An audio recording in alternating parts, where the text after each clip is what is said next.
6일. 독일 명문 여고생 28명이 완전히 다른 사람으로 변하기까지 걸린 시간입니다.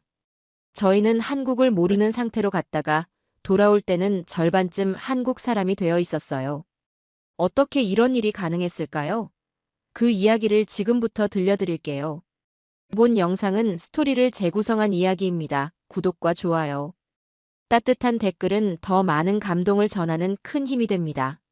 7월 첫째 주 월요일, 저희 프리드리히 호프만 김나지움의 공지사항 게시판에는 믿기 어려운 소식이 붙어 있었습니다. 올해 수학여행 목적지가 일본에서 한국으로 변경됩니다. 교무실 앞은 순식간에 아수라장이 되었습니다. 학생들은 모두 당황했고 불만의 목소리가 여기저기서 터져나왔어요. 헬레네는 한국에서 무엇을 배울 수 있는지 의문을 표했고 마르타는 일본의 역사적인 도시들 대신 왜 하필 한국인지 이해할 수 없다는 반응을 보였습니다. 사실 저도 마음속으론 똑같은 생각이었어요. 한국이라고 하면 떠오르는 게 케이팝이나 매운 음식 정도였거든요. 물론 BTS나 블랙핑크 같은 가수들은 알고 있었지만 그것만으로 일주일 동안의 수학여행지가 될 수 있을까 의문이었습니다. 저희 반 담임이신 마리안네 크레거 선생님도 당황스러워하시는 모습이 역력했습니다. 역사를 가르치시는 분으로서 원래 계획했던 일본의 사찰이나 전통, 건축물들을 학생들에게 보여주고 싶어 하셨거든요. 하지만 학교의 결정이었기에 받아들일 수밖에 없었습니다. 학생들의 반응은 대부분 부정적이었습니다. 클라우스 같은 경우는 여름 폭염에 덥고 습한 나라로 가는 것보다 독일 국내 여행이 낫겠다는 의견을 내놓기도 했어요. 그 무렵 유럽 전체가 기록적인 폭염에 시달리고 있었는데 더 더운 아시아로 간다는 것이 합리적이지 않다고 생각했기 때문입니다. 출발 전날 밤, 저는 엄마와 함께 한국에 대해 인터넷으로 알아봤습니다. 서울의 여름 기온이 35도까지 올라간다는 정보를 보고는 더욱 걱정이 되었어요. 엄마는 선입견을 갖지 말고 가보라고 격려해 주셨지만 저는 여전히 확신이 서지 않았습니다. 출발 당일 아침 공항에 모인 저희 28명의 학생들 얼굴에는 기대보다는 걱정이 더 많이 보였습니다. 몇몇 학생들은 아예 빨리 돌아오고 싶다는 말을 하기도 했어요. 비행기에 오르면서도 저는 이번 여행이 정말 의미가 있을지 의문이었습니다. 일주일 후에 저희가 무엇을 얻고 돌아올 수 있을까 하는 생각이 들었어요. 그때만 해도 저는 전혀 예상하지 못했습니다. 이 여행이 제 인생관을 완전히 바꿔놓을 거라는 사실을 말이에요. 그리고 6일 후, 저희는 완전히 다른 사람이 되어 독일로 돌아갈 거라는 것도요. 베를린에서 서울로 향하는 비행기 안에서 저는 창밖을 바라보며 마지막으로 한 번 더 의심했습니다. 과연 한국이 저희에게 무엇을 보여줄 수 있을까 하고 말이에요. 하지만 곧 저는 깨닫게 될 것이었습니다. 세상에는 아직 모르는 놀라운 것들이 얼마나 많은지를요. 11시간의 비행 끝에 인천국제공항에 도착한 순간 저희의 편견은 첫 번째 균열을 맞았습니다. 기내에서 느꼈던 답답함과 피로는 공항 문을 나서는 순간 완전히 사라졌어요. 밖의 기온은 정말 35도였습니다. 베를린의 폭염보다도 더 뜨거운 열기가 얼굴을 때렸어요. 하지만 공항 건물 안으로 들어서자마자 모든 것이 달랐습니다. 시원한 23도의 완벽한 냉방이 저희를 맞아주었거든요. 첫 번째 놀라움은 바닥에서 나오는 시원한 바람이었습니다. 무빙워크를 걸어가는데 발밑에서 자연스럽게 시원한 공기가 올라왔어요. 독일 공항에서는 경험해 본 적이 없는 세심한 배려였습니다. 헬레네가 신기한 듯 바닥을 내려다보며 감탄하는 모습이 인상적이었어요. 두 번째 충격은 로봇 안내원이었습니다. 입국 심사대로 향하는 길에 하얀색 로봇 하나가 저희 앞으로 다가왔어요. 그리고 완벽한 독일어로 안내를 시작했습니다. 발음도 자연스럽고 억양도 거의 원어민 수준이었어요. 마르타는 눈을 크게 뜨고 로봇 주위를 한 바퀴 돌아보기까지 했습니다. 세 번째 놀라움은 화장실이었습니다. 공항 화장실이라고 해서 기대하지 않았는데 들어가 보니 마치 고급 호텔 같았어요. 변기는 자동으로 뚜껑이 열리고 닫혔고 비데 기능까지 완벽했습니다.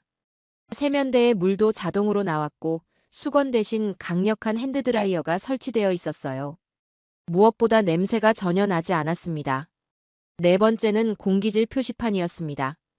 공항 곳곳에 설치된 전광판에는 현재 미세먼지 농도가 실시간으로 표시되고 있었어요. 그날은 매우 좋음 상태였는데 독일에서 들었던 한국의 대기오염에 대한 이야기와는 정반대였습니다. 크레거 선생님도 당황스러워 하시는 것 같았어요. 저희와 함께 둘러보시면서 계속 고개를 끄덕이셨거든요. 아마 한국에 대한 선입견이 흔들리기 시작하신 것 같았습니다. 가장 인상 깊었던 것은 공항 직원들의 모습이었어요. 모두 단정하고 친절했는데 특히 안내 데스크 직원은 영어와 독일어를 자유자재로 구사했습니다. 저희가 길을 헤매고 있을 때 먼저 다가와서 도움을 제안하기도 했어요. 입국 심사도 매우 빨랐습니다. 전자여권 리더기에 여권을 올려놓기만 하면 자동으로 처리되었어요. 독일 공항에서는 항상 긴 줄을 서야 했는데 여기서는 거의 기다리지 않았습니다. 수화물 찾는 곳도 체계적이었어요. 각 컨베이어 벨트마다 해당 항공편 정보가 명확하게 표시되어 있었고 대기 시간도 예상보다 훨씬 짧았습니다. 무엇보다 분실된 수화물이 한 개도 없었어요. 공항을 나가면서 저희는 서로 눈을 마주쳤습니다. 모두의 표정이 출발 전과는 완전히 달라져 있었어요. 회의적이었던 분위기가 호기심으로 바뀌기 시작했습니다. 클라우스가 먼저 입을 열었어요. 한국의 인프라 수준이 생각했던 것과 완전히 다르다는 말이었습니다. 헬렌에도 동의했어요. 공항 하나만 봐도 독일 최고 시설들과 비교해도 전혀 뒤지지 않는다고 했습니다. 저 역시 솔직히 놀랐습니다. 한국을 개발도상국 정도로 생각했던 제 자신이 부끄러워졌어요. 단지 공항 하나였지만 이미 저희의 고정관념은 크게 흔들리기 시작했습니다. 공항에서 나가는 길에 저는 생각했어요. 만약 공항이 이 정도라면 도시는 어떨까? 그리고 사람들은 어떨까? 갑자기 이번 여행이 기대되기 시작했습니다. 공항에서 서울 시내로 향하는 길, 저희는 창밖 풍경에 또 한 번 놀랐습니다. 35도의 폭염 속에서도 도시는 완벽하게 대비하고 있었거든요. 첫 번째로 눈에 들어온 것은 거대한 그늘막들이었습니다. 주요 도로변과 보도 위에는 마치 거대한 천막처럼 그늘을 만들어주는 시설들이 설치되어 있었어요. 단순한 차양이 아니라 체계적으로 설계된 구조물들이었습니다. 독일에서는 이런 대규모 폭염 대응 시설을 본 적이 없었어요. 버스 정류장은 정말 놀라웠습니다. 유리로 된 대기 공간에는 에어컨이 완비되어 있었고 의자도 충분했어요. 각 정류장마다 실시간 버스 도착 정보가 표시되는 전광판이 있었고 심지어 무료 와이파이까지 제공되고 있었습니다. 베를린의 버스 정류장은 대부분 간단한 지붕만 있는 수준인데 말이에요. 더 신기했던 것은 미스트 분사 시설이었습니다. 주요 보행로와 지하철 출입구 근처에는 정기적으로 시원한 물 한 개를 뿌려주는 장치들이 있었어요. 지나가는 사람들이 자연스럽게 그 앞을 지나며 더위를 식히고 있었습니다. 이런 세심한 배려는 정말 처음 봤어요. 공항버스를 타고 이동하면서 받은 충격은 더 컸습니다. 버스 자체가 마치 고급 리무진 같았어요. 좌석은 푹신하고 넓었고 각 좌석마다 개별 에어컨 조절이 가능했습니다. USB 충전 포트는 기본이었고 무료 와이파이도 완벽하게 작동했어요. 루이제가 감탄사를 내뱉었습니다. 독일의 최고급 시외버스보다도 훨씬 낫다는 것이었어요. 헬렌에도 동의했습니다. 좌석 간격도 넓고 진동도 거의 느껴지지 않았거든요. 마르타는 창밖을 내다보며 계속 놀라워했어요. 도로 곳곳에 설치된 전광판들에서는 실시간 교통정보와 날씨 정보가 제공되고 있었습니다. 심지어 대기오염 수치까지 실시간으로 표시되고 있었어요. 가장 인상 깊었던 것은 보도의 상태였습니다. 폭염에도 불구하고 보도는 깨끗하게 관리되고 있었어요. 곳곳에 쓰레기통이 체계적으로 배치되어 있었고 분리수거함도 명확하게 구분되어 있었습니다. 독일만큼이나 환경에 신경을 쓰고 있다는 느낌이었어요. 지하철 출입구 주변은 더욱 놀라웠습니다. 각 출입구마다 번호가 명확하게 표시되어 있었고 지상에서도 지하 상가의 위치를 알 수 있게 안내판이 설치되어 있었어요. 심지어 휠체어 이용자를 위한 엘리베이터 위치까지 상세하게 표시되어 있었습니다. 건물들의 외관도 인상적이었어요. 고층 빌딩들이 즐비했지만 각각이 독특한 디자인을 가지고 있었습니다. 유리와 철골을 이용한 현대적인 건축물들이 조화롭게 배치되어 있었어요. 베를린의 역사적인 건물들과는 완전히 다른 매력이었습니다. 특히 눈에 띈 것은 건물 벽면의 녹화 사업이었어요. 많은 건물들이 외벽에 식물을 심어서 자연 친화적인 모습을 보여주고 있었습니다.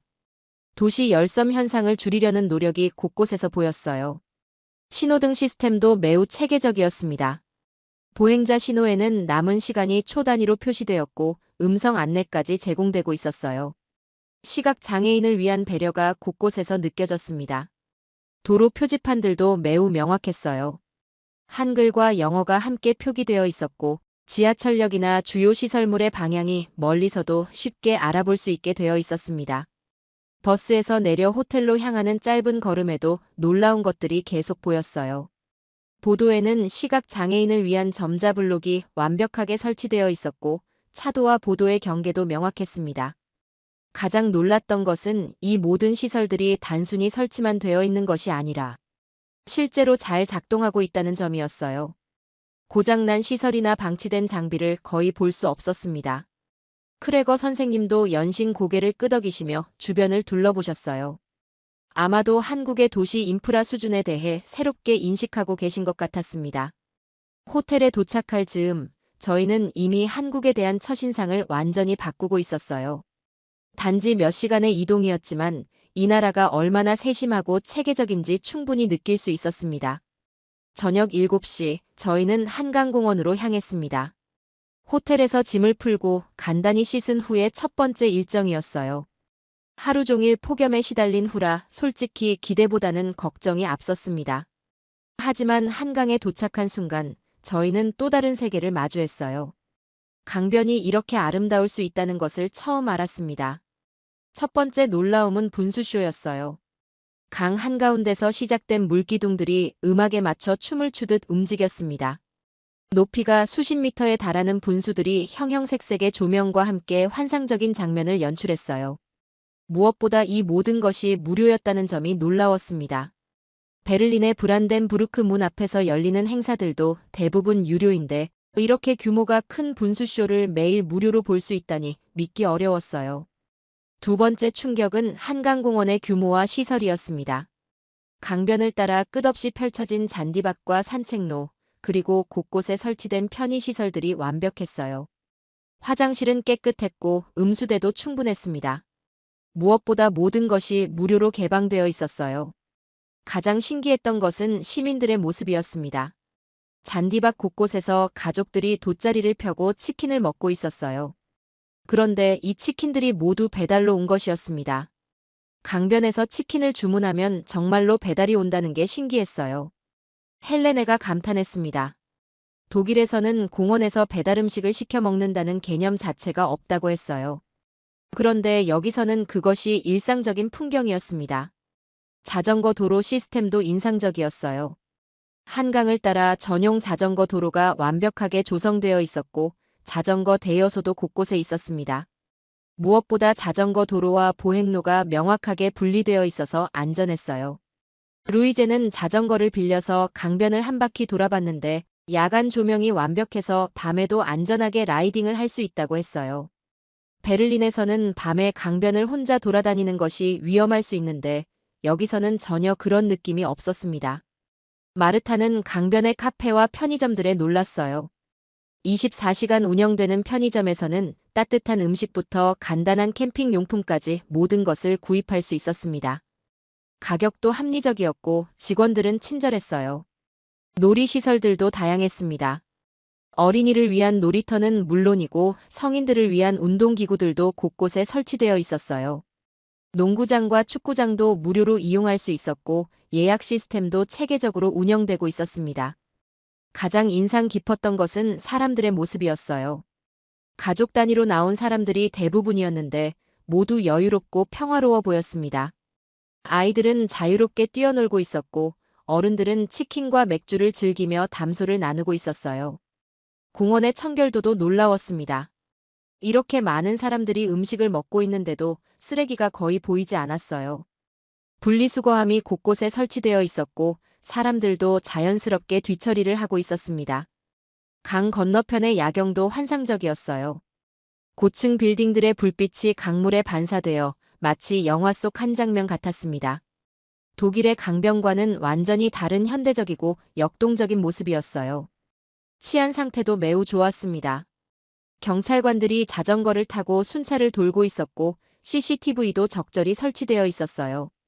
하지만 과도하게 감시받는다는 느낌은 전혀 없었습니다. 저녁 9시가 넘어서도 아이들이 뛰어놀고 있는 모습을 보며 저는 생각했어요. 이곳은 단순한 강이 아니라 도시의 거실 같다고 말이에요. 헬레네가 제 생각을 그대로 말해주었습니다. 한강은 강이 아니라 도시의 거실이라고요. 시민들이 자유롭게 와서 쉬고, 놀고, 먹고, 운동할 수 있는 완벽한 공간이었어요. 크레거 선생님도 연신 고개를 끄덕이셨습니다. 도시 계획의 관점에서 봐도 한강공원은 모범 사례라고 하셨어요. 자연과 도시가 이렇게 조화롭게 어우러진 공간을 독일에서는 찾기 어렵다고 말씀하셨습니다. 밤 10시가 넘어 호텔로 돌아가는 길에 저희는 모두 흥분해 있었어요. 하루 만에 한국에 대한 인식이 완전히 바뀌었거든요. 이제 내일이 정말 기대되기 시작했습니다. 둘째 날 아침, 저희는 서울의 지하철을 이용해 시내 관광을 시작했습니다. 지하철역에 들어서는 순간부터 저희의 상식은 다시 한번 뒤집혔어요. 첫 번째 충격은 지하철역의 규모였습니다. 강남역에 내려보니 지하 5층까지 이어진 거대한 상가가 펼쳐져 있었어요. 단순한 지하철역이 아니라 하나의 완전한 도시 같았습니다. 의류 매장부터 식당, 카페, 심지어 병원까지 모든 것이 지하에 있었어요. 베를린의 지하철역들과는 차원이 달랐습니다. 독일의 지하철역은 대부분 최소한의 시설만 갖춰져 있는데 여기서는 지하에서만으로도 하루 종일 생활할 수 있을 것 같았어요. 두 번째 놀라움은 지하철 열차 자체였습니다. 냉방이 완벽했고 좌석도 충분했어요. 무엇보다 각 칸마다 혼잡도를 표시하는 모니터가 설치되어 있어서 덜분 비는 칸을 미리 알 수 있었습니다. 헬레네가 감탄했어요. 독일 지하철은 여름에도 에어컨이 제대로 작동하지 않는 경우가 많은데 여기서는 모든 칸이 쾌적했다고 했어요. 지하철 내부의 전광판도 인상적이었습니다. 다음 역 정보는 물론이고 환승 정보와 소요 시간까지 정확하게 표시되었어요. 심지어 각 역의 주요 시설물과 출구 정보까지 제공되고 있었습니다. 가장 놀라웠던 것은 화장실이었어요. 지하철역 화장실이 이렇게 깨끗할 수 있다는 게 믿기지 않았습니다. 변기는 모두 최신형이었고 세면대도 자동이었어요. 냄새도 전혀 나지 않았고 휴지와 비누도 충분히 비치되어 있었습니다. 루이제는 베를린 지하철 화장실과는 비교가 안 된다고 했어요. 독일에서는 지하철역 화장실을 이용하는 것이 꺼려지는 경우가 많은데 여기서는 전혀 그런 느낌이 없었다고 했습니다. 지하 상가의 다양성도 놀라웠어요. 한국 전통 음식부터 서양식, 일식, 중식까지 모든 종류의 음식을 맛볼 수 있었습니다. 가격도 합리적이었고 맛도 훌륭했어요. 특히 김밥과 떡볶이 같은 간식들은 정말 맛있었습니다. 마르타는 지하 상가의 쇼핑 환경에 놀랐어요. 명품 브랜드부터 저렴한 의류까지 모든 것이 한 곳에 모여 있었고 각 매장들이 체계적으로 배치되어 있었습니다. 길 찾기도 쉬웠고 안내판도 명확했어요. 승강기와 에스컬레이터 시설도 충분했습니다. 휠체어나 유모차를 이용하는 사람들을 위한 배려가 곳곳에서 보였어요. 심지어 시각 장애인을 위한 음성 안내 시스템까지 완벽하게 갖춰져 있었습니다. 지하철 노선도도 매우 체계적이었어요. 각 노선이 색깔로 구분되어 있었고 환승역도 명확하게 표시되어 있었습니다. 독일어 안내도 제공되고 있어서 저희가 길을 헤맬 일이 거의 없었어요. 가장 인상 깊었던 것은 지하 공간의 공기질이었습니다. 이렇게 깊은 지하인데도 공기가 전혀 탁하지 않았어요. 환기 시설이 완벽하게 작동하고 있었고 온도와 습도도 적절하게 유지되고 있었습니다. 지하철역의 보안 시설도 체계적이었어요. CCTV는 적절히 설치되어 있었지만 과도하다는 느낌은 없었고 역무원들도 친절하고 전문적이었습니다. 응급 상황에 대비한 시설들도 곳곳에 갖춰져 있었어요. 클라우스는 지하철의 정시성에 놀랐습니다. 배차 간격이 매우 짧았고 거의 정확한 시간에 열차가 도착했어요. 독일에서는 지하철 지연이 일상적인 일인데 여기서는 그런 경험을 하지 못했습니다.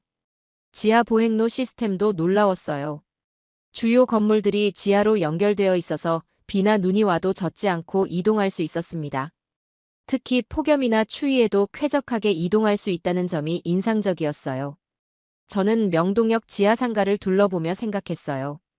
이곳은 단순한 지하 공간이 아니라 또 하나의 도시라고 말이에요. 지상의 도시와 완전히 다른 매력을 가진 지하의 미래형 도시였습니다. 크레거 선생님도 감탄하셨어요. 도시 계획의 관점에서 볼 때 서울의 지하 공간 활용은 세계 최고 수준이라고 하셨습니다. 독일의 어떤 도시와 비교해도 이런 체계적이고 쾌적한 지하 공간은 찾기 어렵다고 말씀하셨어요. 지하철에서 나와 지상으로 올라오며 저희는 모두 같은 생각을 했어요. 한국은 지상뿐만 아니라 지하까지도 완벽하게 개발한 나라라는 것이었습니다. 이제 저희의 편견은 완전히 사라져 있었어요. 셋째 날, 저희는 DMZ 비무장지대를 방문했습니다. 이번 여행에서 가장 무거운 일정이었지만 동시에 한국을 이해하는 핵심적인 경험이 되었어요. 판문점 공동경비구역에 도착하기까지의 과정부터 긴장감이 느껴졌습니다. 여러 단계의 검문을 거쳐야 했고 군인들의 표정도 진지했어요. 하지만 모든 절차는 체계적이고 효율적으로 진행되었습니다. 첫 번째 충격은 DMZ 자체의 현실이었습니다. 여기는 아직도 전쟁이 끝나지 않은 곳이었어요. 휴전 상태일 뿐 기술적으로는 여전히 전시 중인 곳이었습니다. 독일도 분단의 역사를 겪었지만 이미 통일을 이룬 지 30년이 넘었거든요. 가이드의 설명을 들으며 저는 소름이 돋았어요. 한국 전쟁이 1953년에 휴전되었다는 것은 알고 있었지만 그것이 70년이 넘도록 지속되고 있다는 현실을 직접 마주하니 달랐습니다. 두 번째 놀라움은 이런 상황에서도 한국이 이룬 발전이었어요. 전쟁의 상처가 아직 아물지 않은 나라, 언제 다시 전쟁이 일어날지 모르는 불안한 상황에서 어떻게 이런 놀라운 인프라와 문화를 만들어낼 수 있었을까 하는 의문이 들었습니다. 헬레네가 말했어요. 독일은 통일 후에도 동서독 간의 격차를 줄이는데 수십 년이 걸렸는데 한국은 분단 상황에서도 이런 발전을 이뤘다는 것이 믿기지 않는다고 했어요. 세 번째 깨달음은 한국인들의 정신력이었습니다. 가이드는 한국 사람들이 어떻게 전쟁의 폐허에서 일어섰는지 설명해 주었어요. 1960년대만 해도 세계 최빈국 중 하나였던 한국이 불과 60년 만에 선진국이 되었다는 이야기였습니다. 마르타는 한국의 교육열에 대해 물어봤어요. 가이드는 한국 부모들이 자녀 교육을 위해 어떤 희생도 마다하지 않는다고 설명했습니다. 가난해도 교육만큼은 포기하지 않았고 그것이 한국 발전의 원동력이 되었다는 것이었어요. 네 번째 인상은 기술력이었습니다. DMZ 견학시설 자체도 매우 현대적이었어요. 각종 전시물과 영상 자료들이 체계적으로 구성되어 있었고 다국어 안내 시스템도 완벽했습니다. 클라우스는 한국의 군사기술에 대해 궁금해했어요. 가이드는 한국이 세계 6번째 군사 강국이라고 설명했습니다. 방위산업도 매우 발달해서 다른 나라에 무기를 수출하는 수준이라고 했어요. 가장 인상 깊었던 것은 루이제의 질문과 그에 대한 답변이었어요.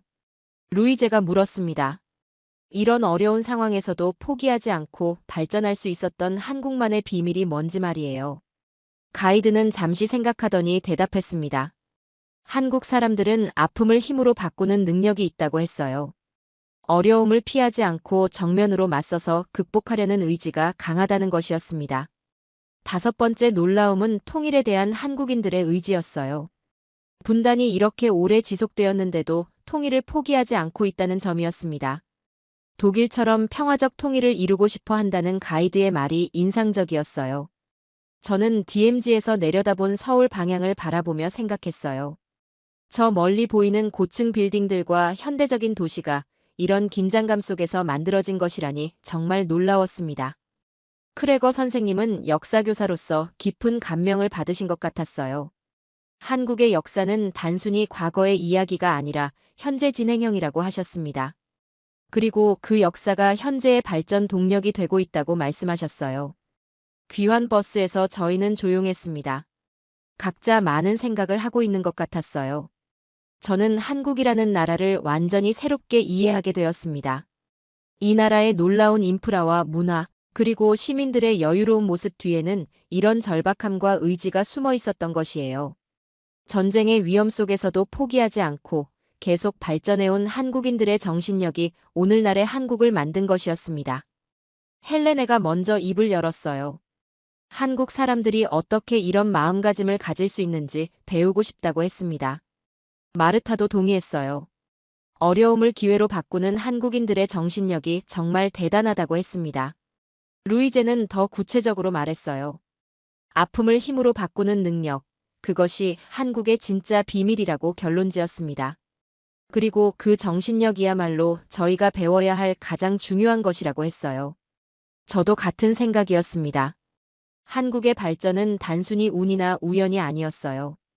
절망적인 상황에서도 희망을 잃지 않고 끊임없이 노력해온 결과였습니다. 그리고 그 정신력이 지금도 계속되고 있다는 것을 느낄 수 있었어요. 베를린으로 돌아온 다음 주 저희를 기다리고 있던 것은 예상치 못한 논란이었습니다. 학교에서 발표한 수학여행 소감문과 저희가 찍어온 영상들이 지역 언론의 주목을 받게 된 것이었어요. 첫 번째 논란은 현지 신문 기사에서 시작되었습니다.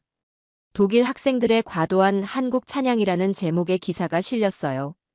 기사에서는 저희가 한국을 지나치게 미화하고 있으며 객관적 시각을 잃었다고 비판했습니다.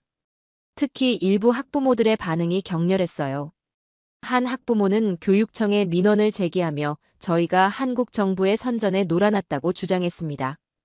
또 다른 학부모는 교사들이 학생들을 제대로 지도하지 못했다고 비난하기도 했어요. 하지만 저희는 굴복하지 않았습니다. 헬레네가 먼저 나섰어요. 자신이 직접 촬영한 실시간 영상들을 SNS에 올리며 반박했습니다. 인천공항의 시설들, 서울거리의 폭염 대응 시설들, 한강공원의 모습들이 모두 실제였다는 증거를 제시했어요. 루이제는 더 체계적으로 접근했습니다. 독일의 주요 도시들과 서울의 인프라를 비교하는 데이터를 수집해서 발표했어요. 대중교통시설, 공공편의시설, 디지털 인프라 등 모든 면에서 서울이 베를린보다 앞서 있다는 객관적 자료들이었습니다. 마르타는 경제 데이터를 활용했어요. 한국의 GDP 성장률, 기술 혁신 지수, 교육 수준 등을 독일과 비교해서 보여주었습니다. 숫자로 증명할 수 있는 한국의 발전상을 제시한 것이었어요. 저는 역사적 관점에서 접근했습니다. 한국이 불과 60년 만에 이룬 발전이 얼마나 놀라운 것인지 설명했어요. 1960년대 한국의 모습과 현재를 비교하며 이것이 결코 우연이나 과장이 아니라는 점을 강조했습니다. 클라우스는 기술적 측면에 집중했어요. 한국의 인터넷 속도, 모바일 기술, 스마트시티 구현 수준 등을 구체적인 수치로 제시했습니다. 이런 기술들이 실제로 시민들의 삶을 어떻게 편리하게 만들고 있는지 설명했어요. 가장 효과적이었던 것은 저희가 찍어온 영상들이었습니다. 편집하지 않은 원본 영상들이 모든 논란을 잠재웠어요.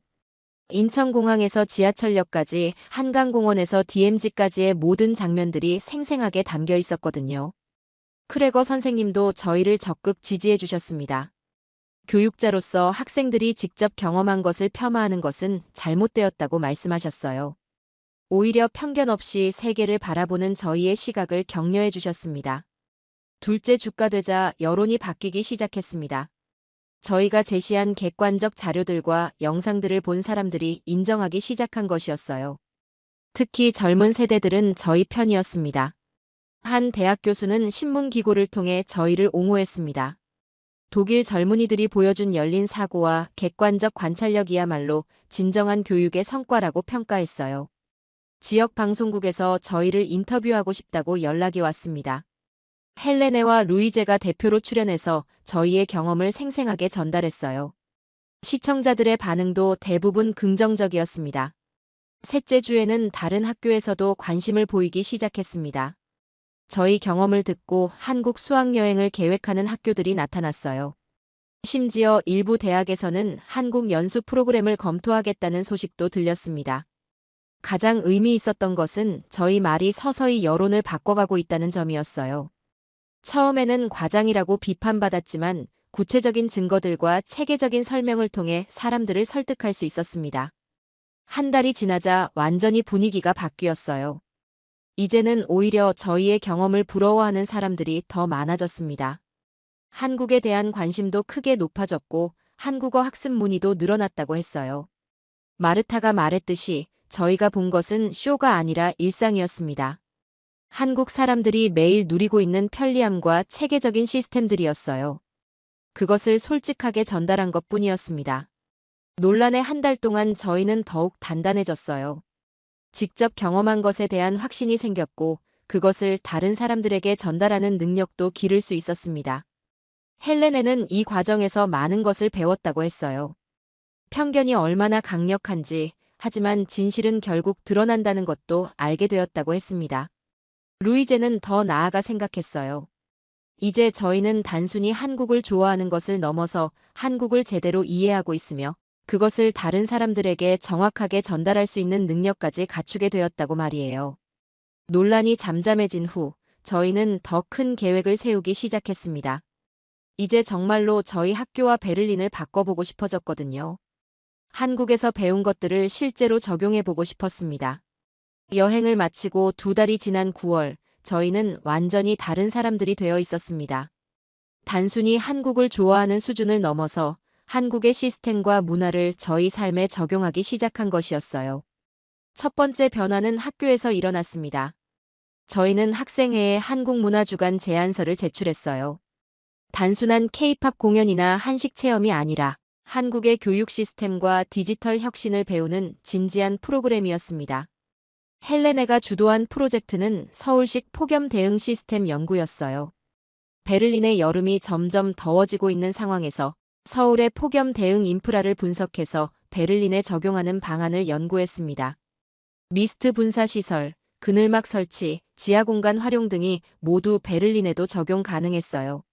루이제는 베를린 대중교통 시스템 개선안을 만들었습니다. 서울 지하철의 혼잡도 표시 시스템, 실시간 정보 제공, 지하상가 연계 등을 베를린에 도입하는 구체적인 계획이었어요. 마르타는 한국의 배달 시스템, 모바일 결제, 스마트 시티 기술들을 연구해서 독일에 소개하는 블로그를 만들었습니다. 저는 한국 학생들의 학습 방법과 시간 관리 방식을 분석해서 독일 학생들에게 도움이 될 방안을 연구했어요. 클라우스는 한국어 학습에 본격적으로 뛰어들었습니다. 목표는 내년에 한국 대학 교환학생 프로그램에 지원하는 것이었어요. 두 번째 변화는 저희의 일상생활이었습니다. 한국식 반찬 문화를 도입해서 다양한 음식을 조금씩 먹는 방식을 시도했고 김치와 된장찌개 만들기에도 도전했어요. 배달앱 활용, 모바일 결제 확대 등 한국에서 경험한 편리함을 독일에서도 구현하려고 노력했습니다. 세 번째 변화는 사고방식이었어요. 한국에서 배운 아픔을 힘으로 바꾸는 정신력을 저희 삶에 적용하기 시작했습니다. 어려운 과제나 시험이 있을 때도 포기하지 않고 끝까지 해내려는 의지가 생겼고 한국 학생들의 집중력과 끈기를 본받아 공부 방법도 완전히 바꿨어요. 네 번째 변화는 미래 계획이었습니다. 저희 중 절반 이상이 한국과 관련된 진로를 고민하기 시작했어요.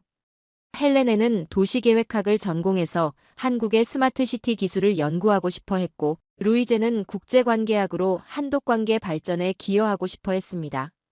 마르타는 경영학을 전공해서 한국 기업들의 혁신 전략을 배우고 싶다고 했고, 클라우스는 아예 한국 대학 진학을 진지하게 검토하고 있었어요. 저는 교육학을 전공해서 한국의 교육 시스템을 독일에 접목시키는 연구를 하고 싶어졌습니다.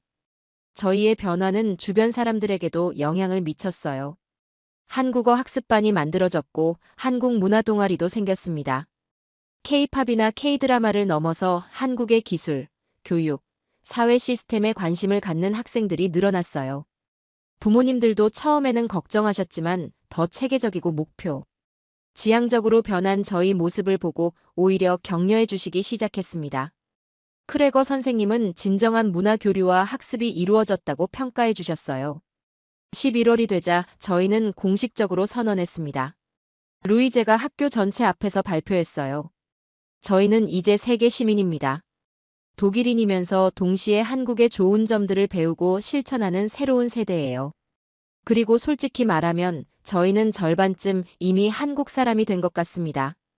이 말이 지역 언론에 보도되면서 다시 화제가 되었어요. 이번에는 젊은 세대의 열린 사고와 글로벌 마인드의 모범 사례로 평가받았습니다.